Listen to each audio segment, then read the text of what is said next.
카피라이터 이만재 씨가 쓴 교회 가기 싫은 이유 77가지라는 책에는 이런 내용의 글이 실려 있습니다. 현대인들이 왜 교회에 가지 않는지, 싫어한 이유가 무엇인지 그 주된 이유 5가지만 말씀드리면 다음과 같습니다. 첫째는 기독교인들의 첫 인상이 너무 시끄럽고 유난스럽다는 것입니다. 둘째는 기독교인들이 교회 일에는 참 열심인데 집안일은 소홀하다는 것입니다. 셋째는 교회는 모임이 참 많은데 이 모임에 참석하라고 지나치게 강요한다는 것입니다. 넷째는 기독교인들이 너무 배타적이고 고리타분하다는 것입니다. 그리고 다섯째는 교회와 세상이 다를 것이 없다는 것입니다. 첫째에서 넷째까지는 바쁘고 분주한 이 세상을 살고 있는 현대인들이 생각해 보면 조금 타당하겠다라고 수긍이 될 수 있는 얘기일 수도 있습니다.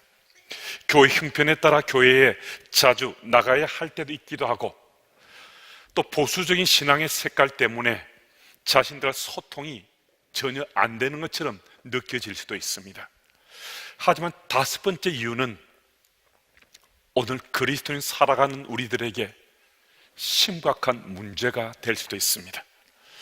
교회나 세상이 별 다르지 않다는 거예요. 세상 사람들이 볼 때 예수 믿는다고 하는 우리들과 자신들을 비교해 보니까 우리가 가진 도덕관, 윤리관, 물질관, 그런 것들과 자신들이 다른 것이 없더라는 거예요. 차이가 나지 않더라는 거예요. 별 다른 것 없고 차이도 나지 않는데 왜 구태여 교회에 가야 하느냐고, 왜 피곤하게 교회에 다녀야 하느냐고 우리에게 반문하게 된다는 겁니다. 그런데 여러분, 세상 사람들이 교회에 오는 것을 싫어하지만은 하나님 말씀인 성경 말씀은 싫어하지 않습니다. 말씀의 진리를 그들은 부인하지 않습니다. 성경 말씀도 좋고 교회도 좋고 예수 그리스도도 좋은데 딱 한 가지 싫어하는 것이 있다는 겁니다. 싫다는 거예요. 그 한 가지가 과연 무엇인가? 교인이 싫다는 겁니다. 왜 우리 그리스도인들이 이 세상 사람들이 싫어한 그룹으로 무시를 당하게 되었는가? 여러 가지 원인이 있겠지만은 그 중 핵심적인 원인이 있다면, 믿는다고 하는 우리들이 예수님에 대한 바른 믿음을 갖지 못했고, 바른 믿음을 갖지 못했으니까 올바른 삶을 살지 못하기 때문이라는 겁니다. 그렇다면 왜 우리가 이런 상황에 처하게 됐는가? 아이러니컬하게도 예수를 믿는다고 하는 우리 믿는 자가 예수님이 누구신지 제대로 알지 못하기 때문이라는 겁니다. 부활절이 다가오면 국내는 말할 것 없고 세계 곳곳은 종파를 초월해서 예수님에 대한 지대한 관심을 가집니다. 그 관심이 상업적일 수도 있겠지만은 일반적으로 부활의 계절의 주인공은 예수님이신데, 이제는 믿는 자든 믿지 않는 자든 부활절을 전후해서 예수님의 삶에 대해서, 예수님의 사적에 대해서 집중적인 관심을 갖게 된다는 겁니다. 그래서 방송 매체들도 예수님에 관련된 다큐멘터리나 영상물들을 방송하게 된다는 것입니다. 도대체 예수님 누구신가? 예수님 누구시기에 이렇게 오랜 기간 수많은 사람들이 예수님 누구신가에 대해서 질문을 하고 그 답을 찾으려고 하는가? 이 질문은 굉장히 중요합니다. 예수께서 나귀를 타시고 예루살렘 도성으로 입성하실 때 많은 사람들이 큰 소리로 도대체 이 사람이 누구냐고 소리치면서 이가 누군가, 이는 어떤 사람인가, 그들은 또 묻고 또 물었습니다. 그날 이후로 오늘에 이르기까지 인종과 종파 그리고 나라와 민족을 초월해서 이 사람이 누구인가에 대한 수많은 질문들이 계속해서 물어지고 또 그 답을 찾아가고 있습니다. 여러분들에게 예수님은 과연 누구십니까? 우리들에게 예수님은 과연 어떤 분입니까? 이 질문에 대해서 우리가 예수님이 하나님의 아들로 믿어지고 예수님이 나의 그리스도로 믿어지면요, 여러분과 저는 정말 복 있는 삶을 사는 사람들입니다. 왜냐하면 적지 않은 사람들은, 어쩌면 훨씬 더 많은 사람들은 예수님을 알길 원하고 그래서 알게는 되었어요. 그래서 믿고 싶은 거예요. 믿고 싶은데도 예수님이 하나님의 아들이라는 이 사실은 도저히 믿어지지 않는 거예요. 가족들이 권해요. 친한 친구가 예수 믿어보라고 성경책도 여러 관련된 책들도 줘서 읽어보는데 아무리 읽어보고 믿어보려고 해도 예수님이 그리스도로 안 믿어지는 거예요. 그래서 예수님을 가까이 할 수가 없다는 거예요. 오늘 우리는 종려주일로 지킵니다. 고난주간이 시작되는 첫 번째 날이 바로 이 종려주일인데요, 예수께서 나귀를 타시고 예루살렘으로 입성하실 때 많은 사람들이 승리의 상징인 종려나무 가지를 꺾어서 예수님을 다윗의 자손이라고, 이 땅에 오신 메시아라고 환영했던 그날을 기념해서 종려주일로 지키고 있습니다. 무엇보다 이날은 유월절을 맞게 되는 주간의 첫 번째 날이기도 했지만은 예수께서 자신이 인류의 구원자로 이 땅에 오신 그리스도 메시아란 사실 공개적으로 세상에 선포했던 날입니다. 여러분들에게 다시 한 번 더 묻고 싶습니다. 예수님은 우리에게 어떤 분이십니까? 네, 예수님께서 나의 구세주, 나의 구원자로 믿어지는 것, 오늘 이 자리에 함께한 우리 신앙 고백입니다. 우리는 예수님을 그리스도로 믿는 사람들입니다.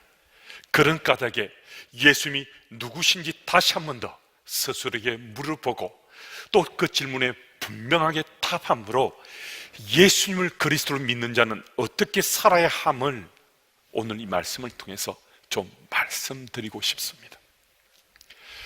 제가 몇 차례 질문하고 답을 구하기도 했고요, 앞으로도 수차례만이 아니라 수십 차례 제가 또 이 질문을 할 수 있습니다. 믿음은 간직하는 것이 아니라, 믿음은 어떤 것이라고요? 믿음은 간직하는 것이 아니고 어떤 것이 믿음이죠? 그럼요, 살아가는 것입니다. 믿음은 하나님 말씀에 대한 믿음인데요, 하나님 말씀을 가지고, 말씀은 그냥 간직하며 사는 것이 아니라 그 말씀대로 우리가 살아가는 것이 믿음입니다. 그래서 그리스도인이라는 이름이 있다면 우리 가장 중요한 것, 우리 삶의 핵심 가치가 되는 것은 다름 아니라 살아가는 것입니다. 살아가는 것, 종려주의를 맞은 오늘 우리 이 살아가는 얘기, 살아가는 이 말씀 함께 이 본문 통해서 같이 좀 나눠보고 싶습니다. 예수님이 예루살렘에 입성하시는 모습을 자세히 살펴보면 이 일은 하나님의 타이밍 속에 일어난 일임을 우리는 알 수가 있습니다. 구약시대 백성들이 하나님께 속죄제를 올려드렸을 때 그들은 흠없는 어린 양을 하나님께 바쳤습니다. 어린 양의 피로 백성들의 죄가 사함을 받는다고 그들이 믿었습니다. 그래서 성경은 예수님 바로 이 유월절에 흠없는 어린 양으로 이 세상에 오셨다고 성경 곳곳에서 말씀해 주고 있습니다. 예수께서는 마치 유월절 제물이 되시기 위해서 이 땅에서 33년을 기다려 오신 분처럼 말씀해 주십니다. 예수께서 예루살렘에 입성하신 바로 그때가 정확하게 유월절을 엿새 앞둔 날이었기 때문입니다. 예수께서는 감난산 벳박에 이르렀을 때 2명의 제자를 보내셔서 나귀와 나귀 새끼를 끌고 오라고 명했습니다. 그런 후 예수께서는 이 나귀 새끼를 타시고 예루살렘으로 입성하셨습니다. 그런데 여러분, 예수께서 나귀 새끼를 타시고 예루살렘 성으로 입성하신 것은요, 약 510년 만에 하나님께서 이미 주신 그 말씀이 성취된 것이었습니다. 스가랴 9장 9절 말씀 우리 함께 읽겠습니다. 우리 함께요. 시온에 따라 크게 기뻐할지어다. 예루살렘에 따라 즐거이 부를지어다. 보라, 내 왕이 내게 임하시나니 그는 공의로우시며 구원을 베푸시며 겸손하여서 나귀를 타시나니 나귀의 작은 것 곧 나귀 새끼니라. 아멘. 약 510년이라는 시간이 지났을 때, 곧 하나님의 타이밍이 되었을 때, 약속된 말씀이 이루어져서 예수께서 나귀 새끼를 타시고 예루살렘으로 입성하셨습니다. 그런데 예수께서 이 나귀 새끼를 타시고 예루살렘으로 입성하는 이 과정은 정말 드라마틱합니다. 전혀 알지 못하는 누군가 찾아와서 나귀와 나귀 새끼를 내어놓으라고 그러면 누군들 그 짐승을 내어줄 수 있겠습니까? 예수님 제자들이 찾아가서 그 주인에게 주께서 쓰시겠다고 말하니까 그 주인이 즉시 두 제자에게 아무것도 묻지 않고 그 짐승을 내어주었습니다. 여기서 우리는 이 구절에 주목해야 합니다. 주께서 쓰시겠다고 말했을 때 그 주인이 제자들에게 나귀를 주었고, 나귀 새끼는 주께서 예루살렘 성으로 입성하실 때 그 도구로 쓰임받을 수 있었습니다. 여러분, 주께서 쓰시겠다고 이 말씀이 선포되었을 때 그 주가 누구십니까? 그 주님은 여러분들과 제가 그리스도, 우리 구원자로 고백하는 바로 그 예수님 아닙니까? 나귀 새끼 한 마리를 주께서 쓰실 계획을 가지시고 그 짐승을 쓰셨다면 하나님의 최고의 걸작품인 우리 인생, 우리를 쓰실 계획을 주님께서 가지셨다면 우리를 다 주의 도구로 쓰시지 않겠습니까? 이 자리에 함께한 우리 중 단 한 사람도 예외 없이 하나님께서는 우리를 쓰시길 원하시는데 우리가 그 사실을 지금 믿는가 믿지 않는가, 이건 정말 중요합니다. 예수님이 나의 그리스도를 믿어지는데 그 주께서 나를 주의 도구로 쓰신다는 이 사실이 믿어지면 우리는 준비할 수 있습니다. 내가 주의 도구가 되는 거잖아요. 하나님의 아들이 나를 그 도구로 쓰시고자 계획하셨는데요, 준비하셨는데요, 그럼 쓰실 거잖아요. 내가 그 사실이 믿어지니까 나 또한 주의 도구로 쓰임받고자 오늘도 준비하고 내일도 준비해 갈 수 있는 거거든요. 여러분, 하나님의 타이밍이 되면, 하나님의 시간 속에 우리가 준비되면 우리를 주의 도구로 쓰신다는 겁니다.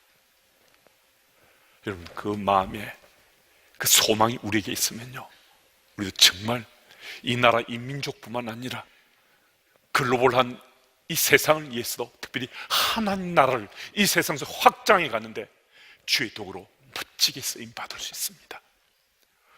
그 현장에 우리가 쓰임받을 수 있도록 오늘도 준비하고 내일도 잘 준비하시는 여러분들과 제가 되기를 예수 이름으로 축복합니다. 그리고 오늘 본문 7절에서 9절 말씀을 보면 예수께서 나귀 새끼를 타시고 예루살렘으로 입성하십니다.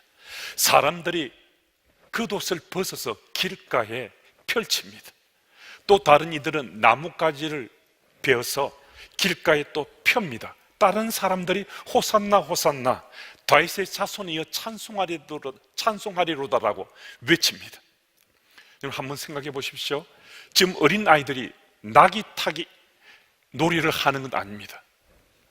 공동체 그걸 하는 것도 아니고요, 어린아이들 지금 장난치는 것도 아니잖아요.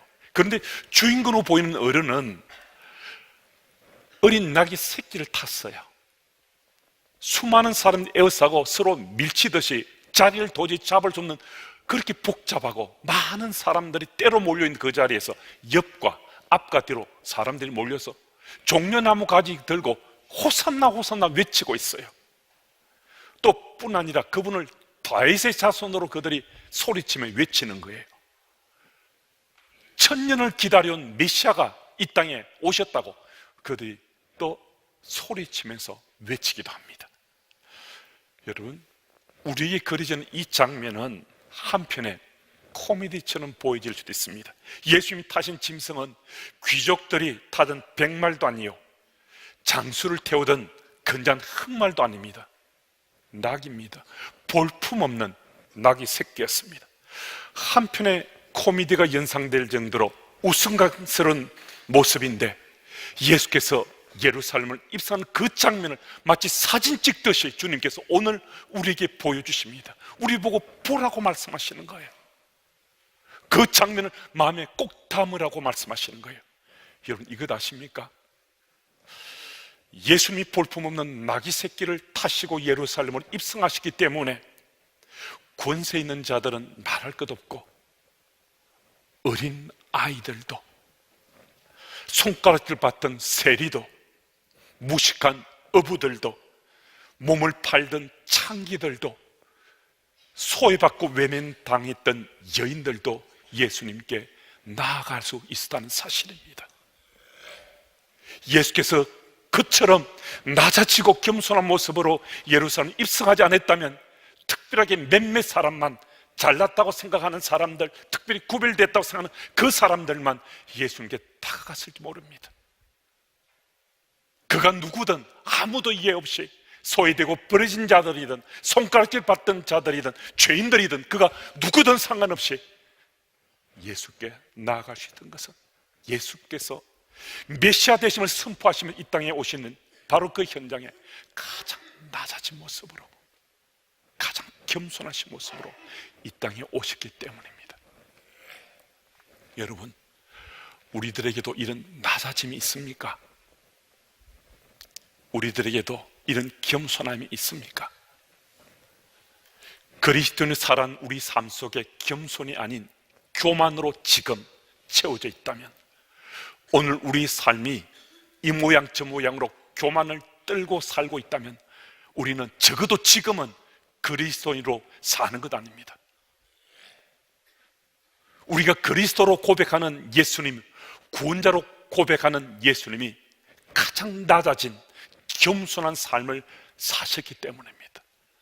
우리가 예수를 그리스도로 고백하면서 가장 낮아진 그 삶을 사셨던 예수님의 흔적들이 우리 속에 보여지고 증거되는데, 어찌 우리가 교만을 떨면서 나 그리스도인이라고, 나 세상 속에 하나님 나라 백성으로 산다고 어떻게 우리 삶을 드러내거나 자랑할 수 있겠습니까? 여러분, 예수께서 예루살렘 도성 입성하신 그 모습은 정말 예사로운 모습이 아닙니다. 오늘 여러분과 제가 어떤 삶을 살아야 될지 분명하게 말씀해 주시는 메시지입니다. 그리스도인이라면, 예수가 그리스도로 믿어진다면, 우리는 어떤 공동체든 어떤 상황 환경이 있더라도 우리는 좀 더 낮아지고 또 낮아진 삶을 우리가 살아야 된다는 겁니다. 내가 겸손함으로 우리 삶이 채워지게 되면요, 우리 삶의 상황과 형편, 우리 신분이 어떠하든 세상 위치가 어떠하든 상관없이 우리 삶이 더불어 살아온 사람들에게 선하고 아름다운 영향력 미칠 수 있습니다. 더불어 살아온 사람들에게 한 걸음 더 나가 감동도 전하고 나눌 수 있습니다. 주께서, 예수님께서 나의 그리스도로 꼭 믿어져서 우리도 그 낮아짐, 또 낮아지길 원하는 삶을 살아감으로 감동을 전하고 나누고 선하고 아름다운 영향이 미치시는 하나님의 사람들이 다 되시길 예수 이름으로 축복합니다. 그리고 오늘 본문 말씀 11절을 보면 무리들이 예수님을 선지자 예수라고 말합니다. 예수라는 뜻은 자기 백성을 그들의 죄에서 구원할 자시란 그런 의미입니다. 20세기 위대한 크리스찬 작가인 C.S. 루이스가 캠브리지 대학 채플에서 예수의 구원자 되심이라는 제목으로 설교를 했습니다. 설교가 끝난 뒤 한 학생이 루이스 교수님에게 찾아와 이렇게 말했습니다. 만일 오늘 선생님이 예수는 본받아야 될 위대한 선생이다, 스승이다라고 말씀을 전하셨다면 우리 모두는 선생님께 박수를 쳤을 것입니다. 그런데 선생님께서는 예수는 구원자로 캐캐 묵은 기독교 교리를 이야기했기 때문에 우리는 그 어떤 반응도 보이지 않았습니다. 이때 C.S. 루이스는 그 청년에게 이렇게 반문했다고 합니다. 자네는 정말 예수가 완벽한 도덕적 스승이라고 생각하는가? 그 청년이 말합니다. 그럼요, 당연히 그렇게 생각합니다. 그러면 자네에게 묻겠네. 자네는 완벽한 도덕적인 모델이신 예수를 자네가 완전히 따라갈 수 있다라고 생각하는가? 청년은 한참을 생각하다가 대답했습니다. 제가 완전하게 예수를 따라 살 수는 없습니다. 그럼 자네도 도덕적 실패를 인정하는군. 그렇다면 자네의 삶 속에 실수가 있었고 자네도 죄를 지으며 산다는 것, 이거 인정하는가? 네, 인정합니다. 그러자 C.S. 루이스는 그렇다면 자네에게 필요한 것은 도덕적 모델인 예수님이 아니라 구원자, 자네를 죄로부터, 가진 잘못으로부터 건져낼 구원자 예수 그리스도가 자네에게 정말 필요한 거네. 자네가 예수님을 나의 구원자 그리스도로 먼저 믿은 다음에 그 다음 그 예수님이 자네의 도덕적 모델이 될 수 있을 거네. 여러분, 세상 사람들이 우리 보고 자기들과 다를 것이 없다고 말합니다. 어쩌면 그런 이야기를 수차례 아니면 그보다 훨씬 더 많이 우리가 들으며 지금 살고 있을지도 모릅니다. 그들 말이 틀린 말이 아닐 수도 있습니다.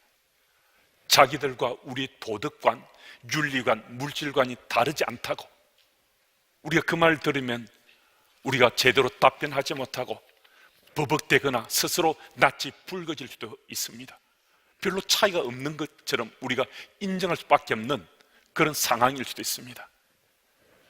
만약에 그러하다면 그 원인이 과연 무엇이겠는가? 여러분, 그 원인은요, 정말 딱 한 가지로 오늘 말씀 속에서 우리는 말씀을 들을 수 있습니다. 그 원인은 다른 것 아닙니다. 예수님이 나의 그리스도, 나의 구원자로 철저하게 확신 가운데 내가 믿지 못했기 때문입니다. 예수님이 나의 구원자로 확신 가운데 믿어진다면 오늘 우리는 그들과 정말 구별될 수밖에 없는 도덕관, 윤리관, 물질관 가지고 우리 살 수밖에 없습니다. 예수님이 하나님의 아들로 믿는 거잖아요. 나의 그리스도, 나의 구원자로 믿는 거잖아요. 그분이 내 삶의 주인으로 좌정하고 계신데 우리 세상 사람들이 지금 달려가고 그들이 취하고 있는 그 방법으로 수단과 방법을 다하고 자기 유익을 위해서라면 어떤 탐심을, 어떤 욕심을, 욕망을 불살라도 전혀 문제없는 것처럼 그렇게 생각하고 사는 그 삶, 그렇게 살면서도 내가 그리스도인이라고 내가 믿을 수 있는가? 우리 그렇게 자신 못하잖아요. 우리 그렇게 살 수 없다고 또 찔림이 되고 또 찔림이 되고 찔림이 되고만 끝나는 건 아니잖아요.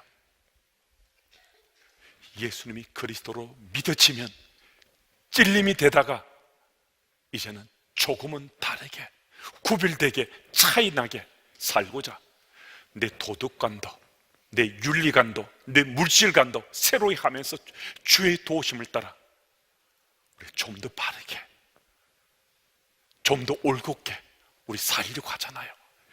이것은 틀림없는 예수는 그리스도로 믿고 고백하는 우리 삶의 얘기잖아요. 여러분, 종려주의를 맞는 오늘, 매년 맞는 종려주일로 스쳐 지나가는 것이 아니라 2019년에 맞는 종려주일에는 그리스도인 살아난 나의 삶, 나의 삶의 문제를 다시 한 번 더 되새김질 해보시고 자기 점검하셔서 그리스도인이 걸맞는 삶을 정말 보다 더 확신에 차서 살고자 우리 마음속에 스티그마, 그리스도 흔적으로 새기는 오늘 이 시간이 되었으면 정말 좋겠습니다. 여러분, 한 번씩 나누잖아요. 내 속에 있는 것 가지고 잘 안 된다고, 내 의지나 노력과 열심 가지고는 잘 안 된다고. 하지만 예수가 그리스도로 믿어지는 우리에게는 성령께서 우리 속에 내주하신다고 그러잖아요. 성령께서 내주하셔서 들려진 말씀, 보여진 말씀, 묵상한 말씀이 살아 움직이면 우린 세상 속에 발디고 살지만은 세상 사람들과 구별된 도덕관, 윤리관, 물질관 가지고 하나님 나라 백성으로 우리 살아갈 수 있습니다. 종료주일로 시작되는 고난주간의 이 한 주간 동안 예수님은 나의 그리스도, 나의 구원자시라는 그 사실을 우리 삶으로 분명하게 우리 영혼에 다시 한 번 더 새기고 그리스도인의 삶의 열매 맺으며 살아가시기를 다시 한 번 더 예수 이름으로 축복합니다. 하나님 아버지 감사합니다. 고난주간이 시작되는 이 종료주일에 예수님이 나에게 어떤 분이신지 나의 삶을 통해 분명히 대답함으로 하나님 기뻐하신 세상 속에 그리스도인 당당히 살아갈 수 있는 우리 모두 되게 주님 도와주옵소서. 세상 사람들이 예수님이 누구신지 언제 어느 곳에서 우리에게 묻든 그 물음에 대해 나의 삶으로 대답할 수 있도록 대답할 바를 항상 온유함과 두려움으로 준비하며 살아가는 주님의 교회 가족들 다 될 수 있도록 주님 도와주옵소서. 나를 위해 십자가에 피 흘려 죽으시기까지 하시며 나를 사랑하신 예수님 그 놀란 사랑을 다시 한 번 더 마음속에 새기고 이 고난주간, 이 한 주간을 특별한 예수님의 사랑과 은혜 속에 거하는 우리 모두 될 수 있도록 주님 도와주옵소서. 이는 누구냐고, 예수가 과연 누구냐고 누가 묻던 예수님은 나의 그리스도, 나의 구원자라고 확신에 차서 고백하는 우리 모두가 되기를 예수님 이름으로 기도드립니다.